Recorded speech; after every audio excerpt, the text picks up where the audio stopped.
nyinshi ndaguturitse umutima. Akigera i Getsemani apfukama asenga, umubiri urashyuha uturika amaraso. Agipfukama amavi yahwana n'ubutaka, Satani n'abadayimoni bamukwena. Waharapfe ku mwanzuro mwiza yamfatiye, ari wo gucungura ubugingo bwanjye.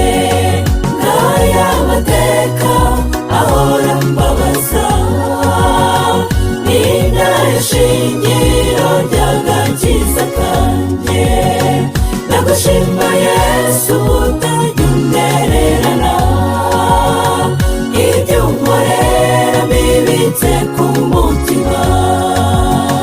Ngaya amateka ahora mbabaza, ni nayo shingiro ry'agakiza kanjye.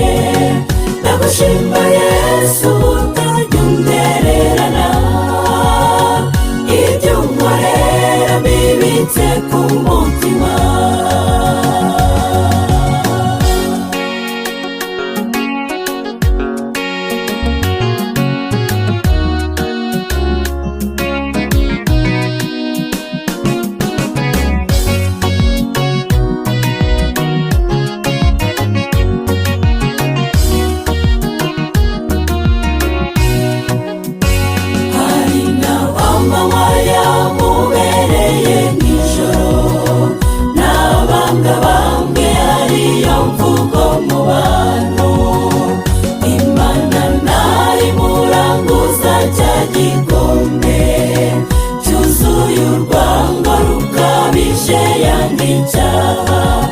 Umutima uraremererwa uraturika, bihutira gushingura kandi bahindiza. Igitare kiremereye kandi kinini, ndetse akarindwa n'imbaga y'abasirikare.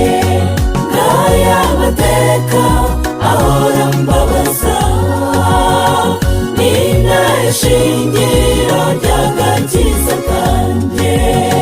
Ndagushima Yesu utajya untererana, ibyo unkorera mbibitse ku mutima. Ngaya amateka ahora mbabaza, ni nayo shingiro ry'agakiza kanjye. Ndagushima Yesu utajya untererana, ibyo unkorera mbibitse ku mutima.